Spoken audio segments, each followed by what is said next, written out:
Hello friend, स्वागत है आपका वीएस एजुकेशन चैनल पर। तो फ्रेंड, जैसा कि आप स्क्रीन पर देख रहे हैं कि एमपीपीएससी जो 2023 की जो भर्ती, हालांकि उसका नोटिफिकेशन 24 के हिसाब से आया था, तो उसमें क्या है कि पद बहुत कम आए हुए हैं। लगभग 60 पद टोटल आए हैं, मतलब सभी कैटेगरीज को मिला करके 60 पद आए हैं। और जैसा कि अभ्यर्थियों का लगातार ये कहना है कि लगभग उसमें 3 से 4 लाख बच्चे जो हैं परीक्षा में बैठते हैं, तो इसलिए उसमें पदों की संख्या को बढ़ाया जाए। आयोग ने ये बात भी कही थी, मतलब एमपीपीएससी ने ये बात भी कही थी कि हम विभागों से पदों की जानकारी मंगा रहे हैं, और जैसे ही हमें जानकारी मिलेगी तो समय रहते हम क्या करेंगे कि जो नोटिफिकेशन जो भी 60 पद दिए हुए हैं उस पे हम संख्या को जैसे जैसे जानकारी मिलती जाएगी हम उसको बढ़ाते जाएंगे। लेकिन अभी तक ऐसा कुछ नहीं हुआ है। अभी 23 जून 2024 को एमपीपीएससी का जो ये नोटिफिकेशन आया था उसमें प्रीलिम्स की परीक्षा होनी है, और बच्चों का ये कहना है कि अगर अब पद नहीं बढ़ाए जाएंगे तो फिर ये परीक्षा भी व्यर्थ हो जाएगी। उसके बाद फिर नई परीक्षा के लिए हमें फिर से तैयारी करनी पड़ेगी। और अगर हम इसका नोटिफिकेशन देखें, तो पदों की अगर हम जानकारी को देखें तो आप यहाँ देख सकते हैं कि कितने कम पद यहाँ पर आए हुए हैं, है ना। सभी कैटेगरी को अगर टोटल किया जाता है तो यहाँ पर 60 पद आए हैं टोटल।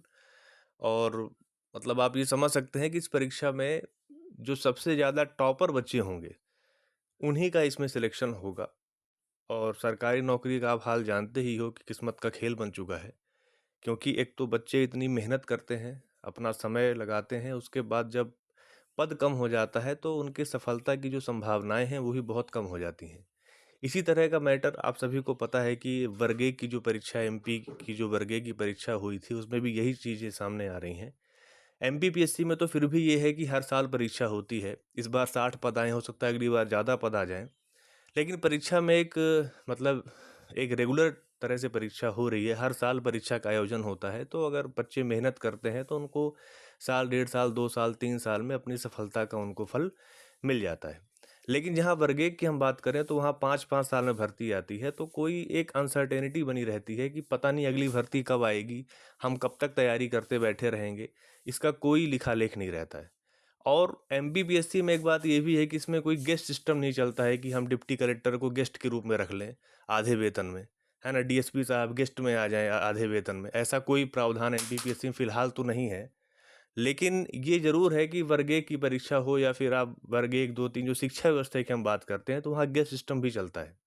गेस्ट सिस्टम एक कंटेंजेंसी कंडीशन के लिए होता है, एक टेम्परेरी व्यवस्था के रूप में होता है। लेकिन एमपी में जैसे साल दर साल से अगर देखा जाए तो एक समांतर व्यवस्था बन चुकी है कि अगर रेगुलर टीचर नहीं है तो आप गेस्ट रख लो बराबर उनको। मैं गेस्ट सिस्टम का विरोध नहीं करता, गेस्ट साथी जो है उस चीज़ को लेके दुखी ना हो, क्योंकि अगर ये सिस्टम चलता रहेगा तो अल्टीमेटली आपका ही उसमें नुकसान है।